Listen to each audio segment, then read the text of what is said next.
Intuition Invitation, Gracie the Calico Cat. Here is a short story about a man and his calico cat, Gracie, who discover together that intuition is not a mysterious force outside us, but a gentle invitation to listen to the inner teacher already living within the mind. Christopher lived in a small, sunlit home in central Mexico with a calico cat named Gracie. Gracie was not an ordinary cat. She was soft-footed, bright-eyed, and strangely precise. She appeared at the exact moment Christopher was about to make a choice he had not fully looked at. If Christopher rushed, Gracie would step into the doorway and sit there, calm and unmovable. If Christopher felt upset, Gracie would jump into his lap and stare at him until the surface drama began to settle. Christopher often laughed and said, "You think you are my teacher." But deep down, he knew Gracie was not really trying to teach him anything. Gracie was reminding him to listen. Christopher had been asking for guidance for a long time. He read spiritual books, repeated prayers, and tried to figure out the right next steps in relationships, work, and service. Yet he still treated guidance as if it were far away, as if truth lived somewhere above him, beyond him, or hidden in the approval of others. One morning, Christopher woke with a crowded mind. He had too many things to do and too many thoughts about all of them. A friend wanted an answer. A family text had stirred irritation. He was trying to finish a story, answer messages, and decide whether he was following the right purpose. He moved quickly through the kitchen, making tea, checking his phone, and rehearsing conversations in his head. Gracie watched from the table. Then, just as Christopher reached for his bag to leave, Gracie leapt down, trotted to the living room, and sat beside the chair where Christopher usually read and prayed. "Not now," Christopher said. "I am busy." Gracie did not move. Christopher tried again to head for the door. Again, Gracie let out a short, certain meow. Something in Christopher softened. He set his bag down. "All right," he said. "What is so important?" He sat in the chair. Gracie jumped into his lap, curled into a warm circle, and began to purr. At first, Christopher kept thinking.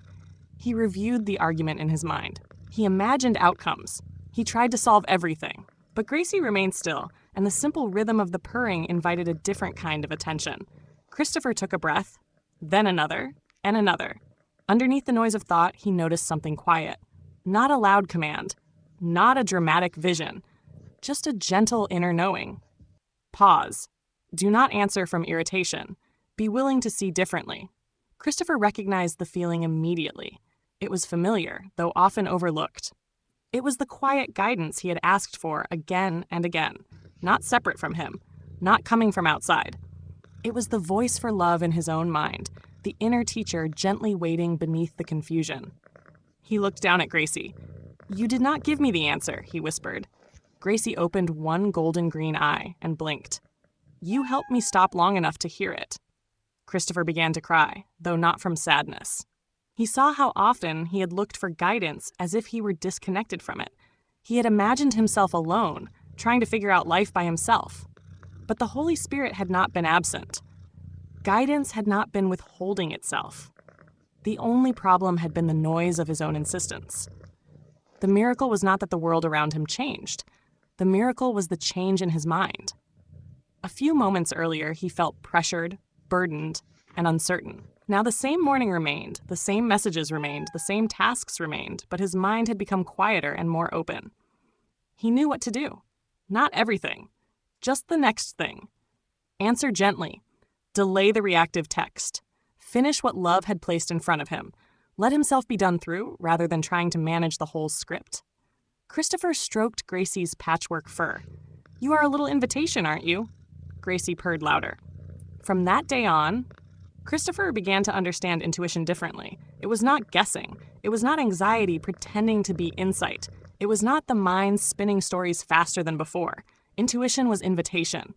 Guidance was the willingness to listen inward. And listening inward was a way of returning to his true self. Whenever Christopher felt scattered, Gracie seemed to know. She would appear at the chair, the window, or the doorway and simply wait. Pause. Listen. Allow.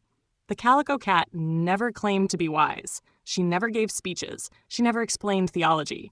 She just kept inviting stillness. And in stillness, Christopher kept finding the same gentle truth. The inner teacher was already there. Love was already there. The answer was never far away because the source of it had never left his own mind. May we sing, rest, and dance our way home together.